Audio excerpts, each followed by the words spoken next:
resourceful, entrepreneurial, and courageous. She has been passionate about creating vibrant and thriving rural communities since living in far western Queensland. Before moving to New Zealand, she started an event called Channel Country Ladies that brought women together over 8 years. Since meeting the editor of Grazier magazine in Australia, Kristy McGregor had the idea that no rural media in New Zealand was telling the beautiful stories of rural women, just technical information. She wanted to showcase amazing women doing amazing things and put the sector in a positive light.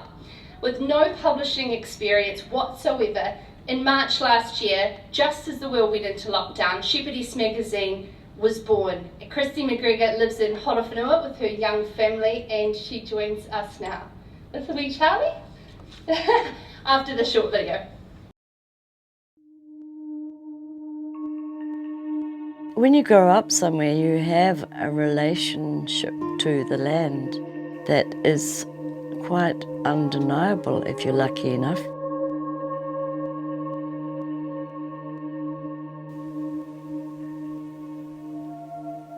Am I part of the land?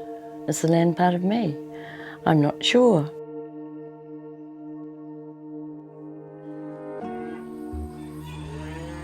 At the age of 50-something, I came down to Hawke's Bay to inherit my little bit of family land, and it was 5 very large paddocks and 5 troughs. My daughter and I, we are a team. She came down and joined me 6 years ago. I couldn't run the place without her.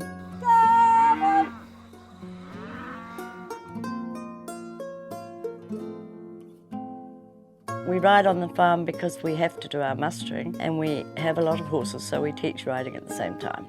I think I was 5 or 6 when I first started riding up great big hills with my father, and the pony wasn't altogether ritzy either. It occasionally dumped me at the ditch at the bottom before it galloped up the hill. It's quite empowering for women, I think, as well, knowing how to do up buckles and hitch on horse floats and lots of things like that. People say to me, "Oh, you're awfully fit," and I say, "Well, that's because I run around like a mountain goat." I did say to a riding pupil's dad, "Oh, I'll probably die at 11 o'clock at night with my face in a bucket full of horse feed." And he said, "Yeah, but you love it, don't you?" When I fenced the bottom paddock into proper horse facilities, my father said, "Oh, what an awful pity to muck up that good hay paddock." I mean, in my life I had actually been overseas, been a mother, been a restaurant owner, spoke 4 languages, loved music, loved dancing, and what my family wanted to paint me as was a kind of a horse nut. Well, they're starting to listen a little bit more now because we're having lots of fun. I've probably taught hundreds of children to ride now. The skill, the knowledge, and then the attitude. And that's a huge, rich development for lots of people. We try and get to a range of softness when we're riding, that the horses are actually bold of their own accord. So you can learn quite a lot from just not being pushy. The child was chasing the butterfly. He chased it all morning, and then he sat down and he was exhausted, and the butterfly came and sat on his shoulder. You know, it's a bit like that life can unfold for you rather than grabbing it and wrestling it. That's part of the horse thing, I think.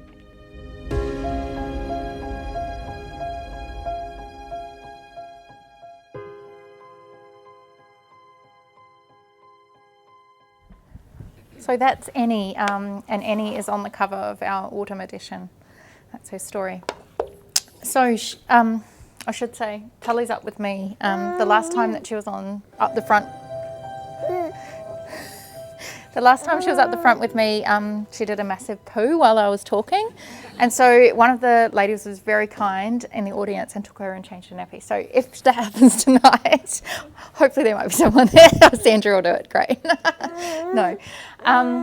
She's already, we had a quick meeting at Great South at 3 o'clock this afternoon once we got off the plane, and we walked in the door. She wasn't too well this morning. She vomited on the way to the airport and then did a big vomit at the reception of Great South. So they were very kind though and helped with cleaning it up. But hopefully that won't happen tonight. So Shepherdess came out the week before lockdown started, and the first lockdown. So when we were conceiving the idea of a magazine, there was no such thing as COVID, or well, there was, but we didn't know about it. And I guess what I'm really passionate about, and what we're trying to do, is around connecting people in provincial New Zealand through storytelling, and then alongside that, events and community projects. In a year, a bit over a year now, we've come a pretty long way. So we've gone from having an idea with nothing really to show for it, me writing stories, and I'm definitely not a writer. My mother-in-law helped with the baking section for the first one. I don't know if you could tell by the amateur nature of the autumn edition. My sister-in-law, I roped her in to help with the food styling. So literally, we were taking photos with an iPhone, and the cardboard box set up, and a bit of home baking in there. So hopefully that doesn't come across in the first magazine. And I did the partner prospectus up in Canva. So all from my partner's family farm in the Horowhenua. Now we have an editorial team of 6. We've got a team of freelancers around the country. We're in retailers nationwide, and producing the quarterly mag alongside some other things, like foraying into a little bit of short film like Annie's Film.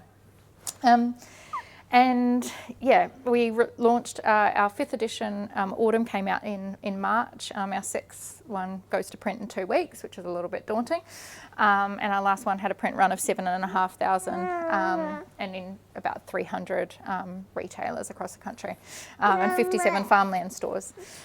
So you're probably wondering why on earth someone with no experience in publishing would want to go and start a magazine, especially in a global pandemic. So I guess tonight I thought I could take you through a little bit of where that's come from, and what it's been like on that ride. I guess firstly to say, I'm going to keep chatting. If she keeps talking too much, maybe Sandra, you can have a little cold. Or pass her around. So for me, it's never been about wanting to run a magazine. For me, it's just the magazine as a vehicle to doing something that I feel really passionate about. And I guess when I look back, it was probably a long time coming, but sometimes you're not really aware of all those stages, and then it kind of makes sense, why I have my office is full of old magazines, for example. So I grew up on the outskirts of Sydney, in a place called Camden, which is almost part of Sydney now, really, and grew up going on trips out west. So my dad was an ag teacher, and we grew up going to towns in central west New South Wales. And as soon as I could get out, I went to Wagga, which is halfway between Sydney and Melbourne, when probably most people tend to would be going to Sydney for uni. And I went and studied social work. And then every uni holiday I spent going further west, so always just trying to get out west, I guess. So mail planes, going to a cattle station, I call it the longest mail plane in the world, to a place where I'm still friends with the family there, outback cattle drives, and just really wanting to understand what life on a cattle station was like, because that kind of intrigued me, because I didn't really understand it prior to that. And then I went up to the Territory, and I was working on a station out of Katherine in the Northern Territory, and decided that I wasn't going to go back to uni, and I was going to throw that in and stay up there, much to probably my parents' horror. And then found a governessing job on a cattle station on the Queensland-South Australian border. So if you can imagine that Queensland has a square cut out of the corner, so down in there. And while I was there, it was really apparent to me that, there was you have a really good social life over there. So as you probably know, is Southland the same? It doesn't matter how, social life is not equivalent to remoteness, because you can have a really good social life when you live in the middle of nowhere. Well, that's how it was in Western Queensland anyway. And so, there'd be these social things happening each weekend, but camp drafts or rodeos or, School of the Air get-togethers, whatever. But the women were always the ones that would be going along with the baking, to run the bar, and the blokes would just be standing around drinking, and the women are every time showing up volunteering at every single event. And I thought, whereas in the Northern Territory, they had this thing called like a ladies' day, which is where you'd come together and have a prawn lunch, a few stalls, buy a bit of jewellery, have a nice time and go home. So I thought, why don't we try and do that down in the Channel Country? However, Channel Country is so far away, everyone's so dispersed, so we needed to make a weekend of it. So that's what the Channel Country Ladies' Day is. It's a weekend of speakers and dancing and comedy and arts and all sorts of things, for women in the Channel Country, although soon to be New Zealand as well.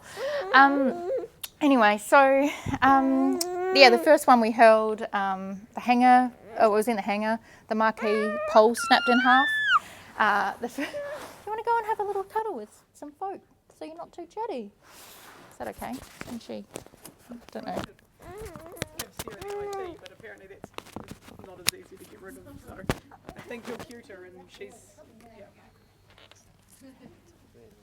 If she gets upset, she can come back. I can just keep it on top of that. I just need to mic you, sorry. Sorry? I just need to put this on. Oh, sorry. So the marquee fell down, snapped in half, but despite those kind of challenges, the women really responded, and I didn't realise at the time because we thought, we're just like chucking a party, but women really, really enjoyed it and came up telling me in tears like how much the weekend meant to them, because it sort of been a like step out of their like day-to-day lives, and I'm talking, when I talk about the kind of remoteness, this was like 8 hours drive to town. Stores will be arriving every 3 months, and if you're lucky you might get chicken or bacon once a month if you got special stores from the local supermarket. So so a weekend like this was quite exciting.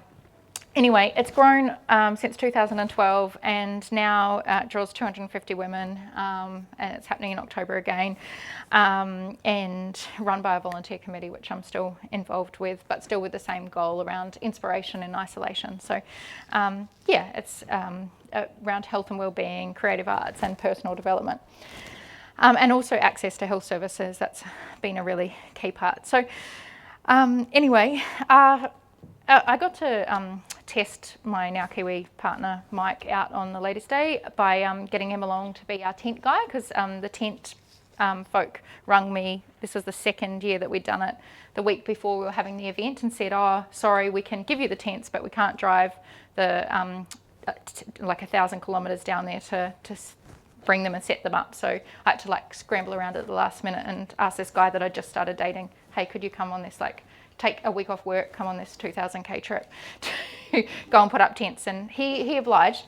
So then I was like, we've got this hot tent guy coming, that's how he was known, and they didn't actually realise that who he was till the end of the weekend. But anyway, and then so that was in the October, and then he was moving, when I met him, he was moving back to sort of take over the family farm in the Horowhenua, dairy and beef farm, and he invited me back to New Zealand, and it was summer, and so we went on a tiki tour around and Cape Reinga and all those beautiful places, which, by the way, I'm sure that if I'd come over in winter, there's no way I would be still here now.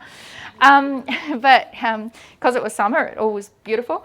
And so ended up, that was 2014 it must have been, sorry, moving over to New Zealand. And to be honest, at first it was bloody isolating, moving to New Zealand. I really struggled at first. So with a dairy farmer, that just works, because when they're dairy farming, that seemed to be all that they ever do, is just go out to work, come home, fall asleep on the couch and kind of repeat, and want something to eat somewhere in there. It was, I was wishing it was a sheep and beef farmer instead, thought that I'd chosen wrong, I think. The wrong sector. Don't know if it's any better in sheep and beef. But yeah, and there were many tears, and I don't know if I'm not surprised, but yeah, at times thought that it wouldn't really last. But it does get better, although the last 3 months he's worked every day since we've had no staff for 3 months. So anyway, sometimes it takes a dive again, but the new guy starts on Monday, thankfully.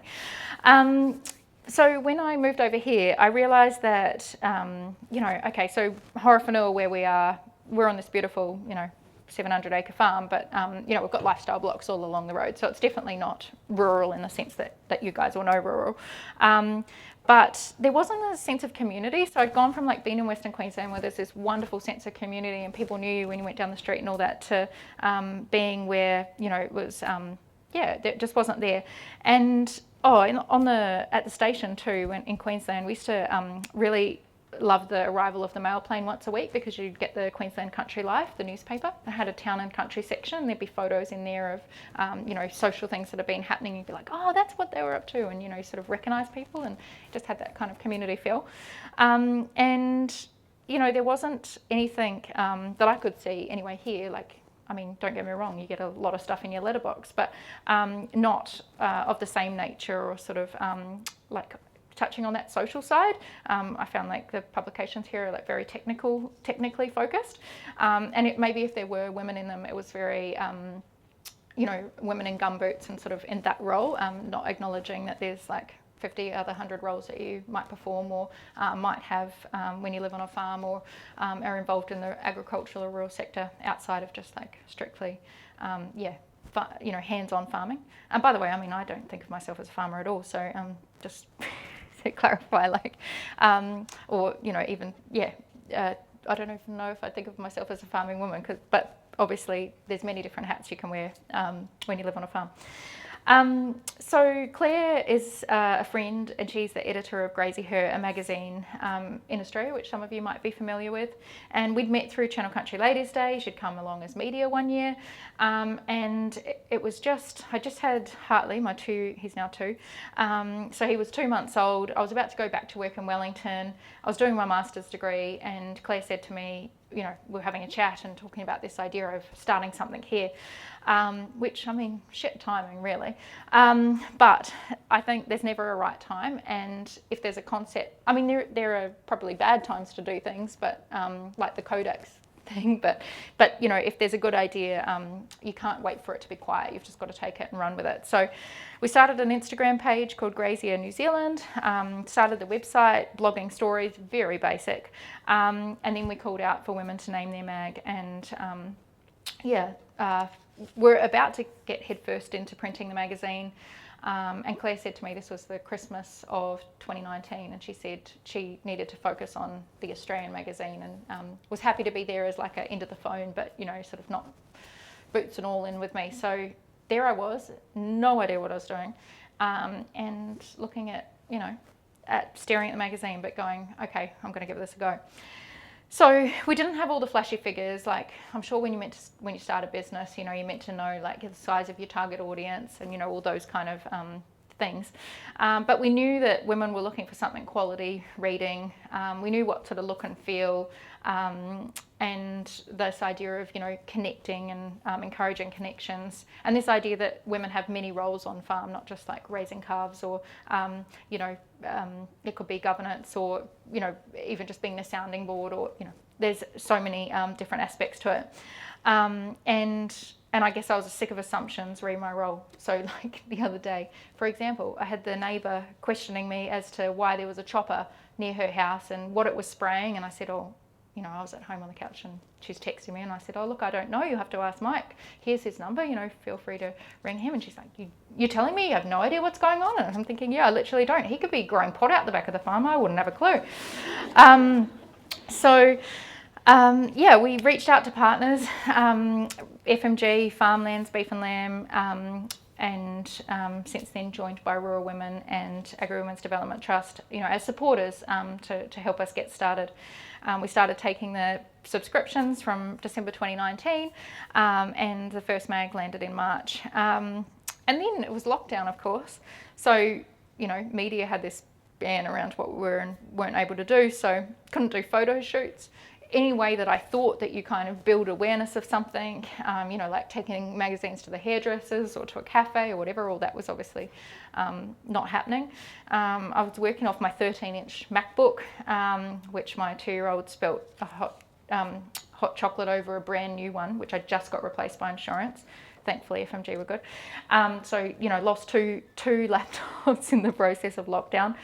Then I was wondering why I was feeling sick all the time, realised I was pregnant. No childcare, obviously, for a 1-year-old. Day job that we needed to live off, so I was still trying to work, trying to do post from home and learn about New Zealand Post and all of that. So basically had part of our house taken over by, boxes. But I mean, these things, I'm sure you all had, or everyone had struggles in lockdown, didn't they? So it's like, I'm sure it's not unique. And yeah, but we did get a Best COVID Response highly commended award at the Magazine Media Awards. So that was encouraging in October. So now we're working with a team of freelancers. We're about 15 around the country, broad in their background, some ag, a lot not really agricultural, but I think that's in a positive way. And I'm sure you're familiar with some of the stories that we're doing. So like Annie's story in our latest one, Peace on Succession, Kikarangu, 4 years on from the earthquake. And we've got a whole lot of good stuff coming up in the June edition. I guess what we're passionate about is quality stories, real people, positive, but also like not trying to gloss over things, honest, and also making sure that we have Wahine Maori stories in there as well. And Pacifica is something we're working on too, so trying to ensure that we have good representation in the magazine. And the chap from Media Watch, Colin, he said that he thought that the magazine was of similar quality to, you wouldn't turn up your nose if you were a New Zealand Geographic subscriber. And I thought, oh yes, that's good. Because I said to him, I'll send you a copy of the magazine. And he said, oh no, don't worry, save your money. And anyway, I popped some in the post. And then when we chatted, he's like, oh, to be honest, I was really surprised. And I thought, far out. I said to the team, I'm like, what's he think? Like we're making it in a back shed or something, and he thinks it's going to be some scrappy little pamphlet, so it's good to get things out and show people so they can make their own mind up. So yeah, it's all run from the farm. I have a home office. I have Tully, who is often on my lap or at my feet. Our sunroom is converted into a packing room. If you saw the piece on 7 Sharp, you probably heard Mike, my partner, complaining that every time we go on holiday, we've got to fill the car with boxes of magazines and, take them around, and it takes over the holiday. But I guess if you don't love something yourself, then you've got to be your biggest advocate for it, right? And yeah, kitchen table is a spot for meetings. So the team comes around and, we have meetings at the kitchen table. We've just started doing like a print party each time the mag goes to print, because I think you've got to celebrate even the little list of things. So yeah, celebration. And the team is spread out. We've got our feature sub-editor is based in Wanaka, and then others in North Island, and so our core team even is spread out. And then, yeah, Tully is a pretty integral part of the team. She knows about deadlines, because if you probably read this in the editor's letter of the last one, but it was the November, we were on deadline to get the summer edition off to print, and the final straw was the address list for all the subscribers.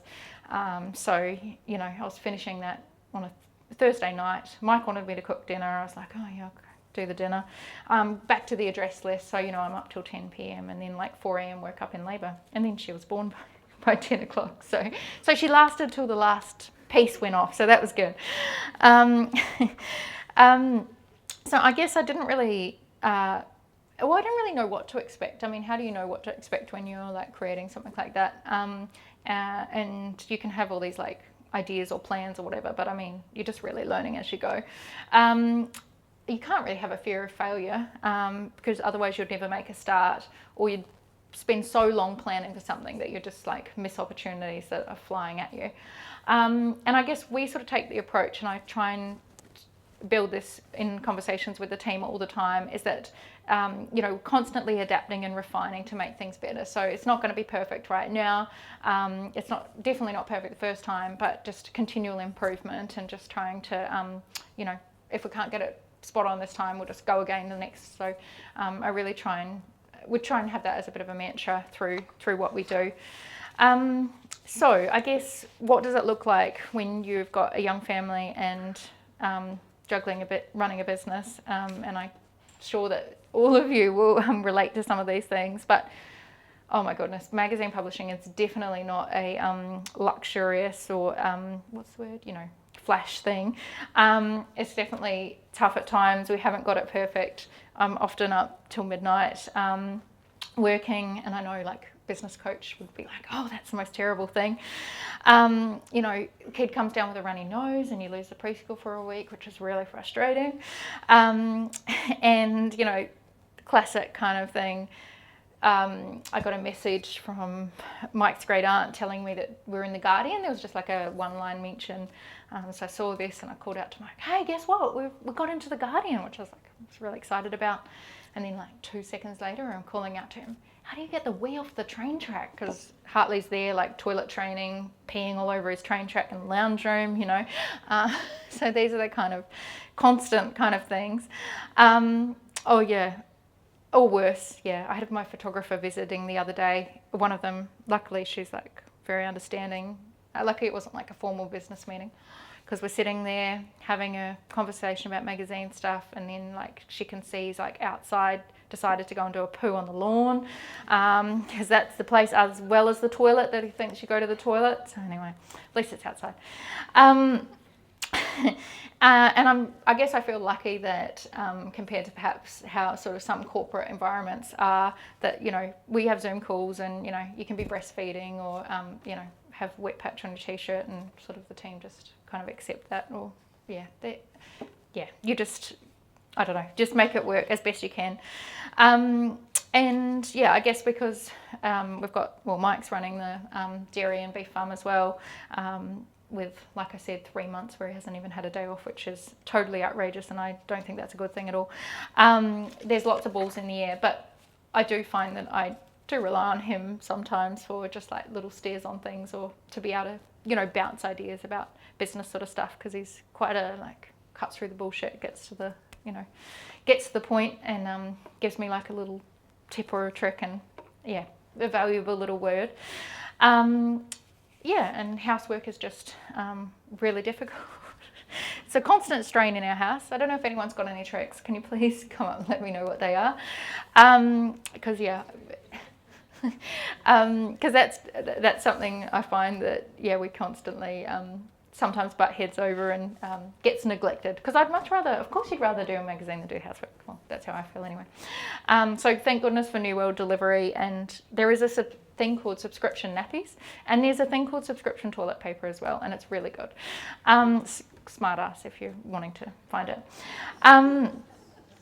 So yeah, I guess learnings, hopefully maybe there's some takeaways there, but I think being clear on your why and your vision, and what's important and what's driving you, like that core value. Just do it. Like, there's never a perfect time, so you've just got to get something started. If you've got a burning desire to do something, not having a fear of failure, and look at it as just constant improvement. And I think one thing too, to some degree, you do need to invest in like the most basic of resources. So this was Mike's not so helpful line, was like, for ages he was like, oh, you can just use my photocopier, which is like out in his office, which is like in a separate building from the house, so I was like trudging across there every time, or going to the warehouse to pay for them to print out the proofs when we were proofing. It's like, said to my accountant, or she said, just get the photocopier.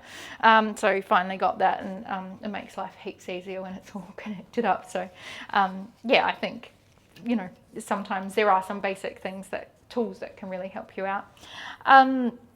So yeah, we're 1 year in. I guess the goal for the first year has been to break even. Going into magazine publishing isn't you don't go into it for the money, that's for sure. And that's not the point. It's, I guess there's so many other drivers with it. But we do want it to obviously be sustainable going forward. And doing a bit of videography, like any story. And we're working on plans for an event, which you might have seen on Instagram, to do a New Zealand version of the Channel Country Ladies' Day, which will be from the 18th to 20th of February 2022. We haven't announced where yet, but I can say that it will be in the North Island, but that doesn't mean that we've forgotten those of you that South Islanders.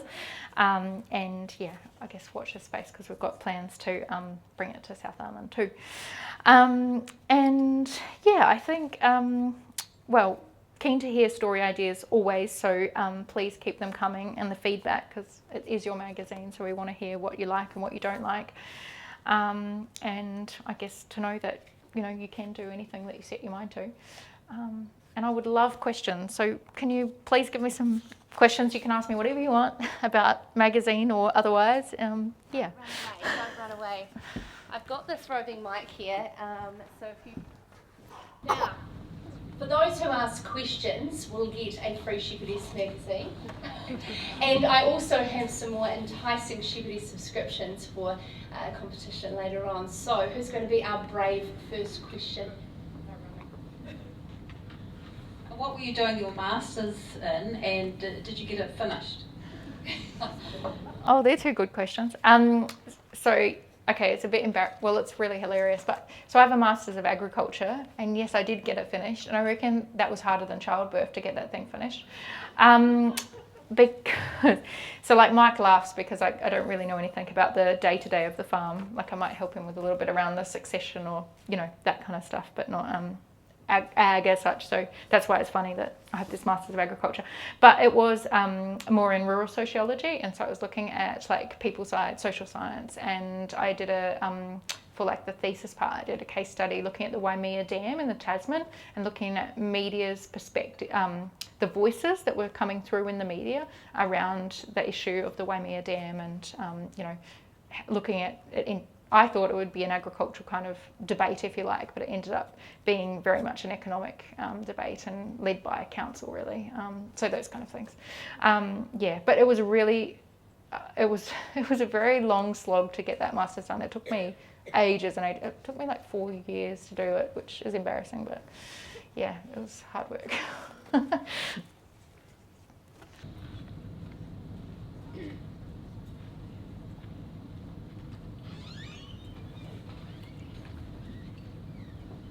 Hi.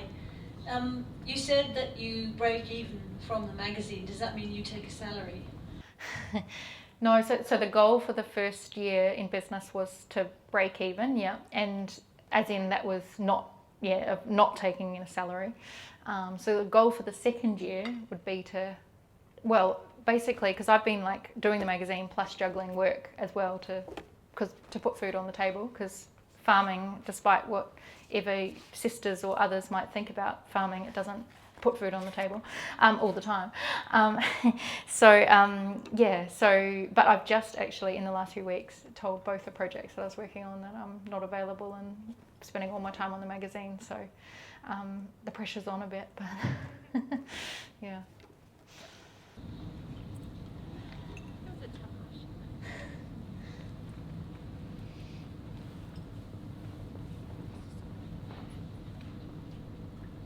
So you said you had a business coach. At what point in your publishing journey did you go into getting a business coach to go with you? I got him. So I've been really fortunate, and there's been funding available through the Regional Business Partners Network. So that would have been available down here as well, yeah. So I've tapped into that a few times, which I found really helpful. So I did, so the magazine came out in March, and by September I did a day-long session with the business advisor, which was funded through the RVP sort of COVID support stuff that they had. And then since then have been doing a regular catch-up with him, so it's every 3 months, like a 2-hour call. And then as well as that, I do feel like there's a great lot of support around there in terms of, advisors or sort of mentors. So my accountants are brilliant, and I've actually just started meeting monthly with my accountant and sort of using her as, gosh, I hope the accountants don't get offended by this, but, more than just, doing tax or whatever, but using her like to look at how things are going and, check in on a regular basis and sort of discuss, like, say, HR wise. So at the moment we're recruiting for a few new roles, so yeah, those kind of things.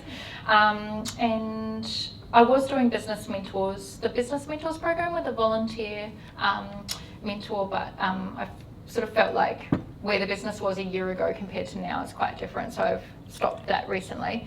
And the other little thing that I've found really valuable, and this is just very informal, but I was talking to some other women in our sort of broader region that are also in business.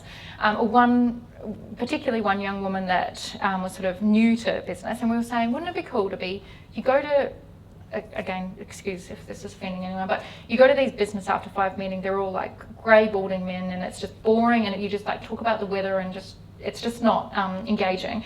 And so we were like, actually, it'd be cool to be going to something businessy where you're actually having a proper conversation about your business, like the nuts and bolts of it. So we then reached out to 2 other women that own business in the area and said, hey, we're just going to set up this little thing. We're going to want to do a monthly catch up, 3 hours, drill down into our own businesses and challenges and help each other. And the woman that we reached out to that had been in business for a long time, I thought, oh, she'd be really cool, but I'm sure she's got heaps of people she talks with, so she's not going to want to talk with us, like amateur. And yeah, but she was like, oh, that would be wonderful, because, you know, there's like one thing is, you know, you might have been in business a long time, but it doesn't mean you necessarily have that sort of deep constructive conversation. So we've just, set this up. We meet monthly over lunch, and often go to someone's house, or, you know, a sort of more private setting than a cafe or whatever. And we just use it as a way to thrash out like challenges that we're having and bounce ideas and stuff with each other. So yeah, so I think it's like, well, from my experience anyway, which is only very limited of the last sort of over 12 months, but it's finding who's in your corner and who's there, like, to help you along the way. And, you know, perhaps some people will add value for a certain length of time, and then it might be time that you need something else or some other expertise. But yeah, there's definitely, it's just finding those right folk to have around you, I think. But definitely extremely helpful when you're in it and drowning in it. Yeah. Anything else? Hands up who subscribes to Shepherdess in this room. I've got some subscriptions that I will be giving away. Thank you so much, Kristy. Huge round of applause for subscription readers. Huge commitment to come down with a 5-month-old from the North Island, get up, travel down to Wellington, fly to Invercargill. Kristy is also involved with the Thriving Southland event at Clinton tomorrow night as well. So thank you so much, Kristy, for all that you've done for rural women throughout New Zealand with this beautiful magazine. I just wanted to read you, some may know the name, Jo Hay from Herbert, and the letter to the editor that was absolutely beautiful, which said, as I made my way through the beautifully curated pages, I was taken on a journey around our beautiful country into the lives of so many inspiring women who enrich the lives of their families and others and give back to their communities, women who have found their passion, toiled away and grown it into successful businesses, women who have grit and determination and are the next generation eager to put their stamp on our industry. Thank you for showcasing the women who made rural communities the vibrant, exciting places they are. So I thought that was just a gorgeous letter to the editor to read out, and so many more. I mean, congratulations on what you've achieved with 4 quarters, and then on to a whole nother round with the June one coming up next.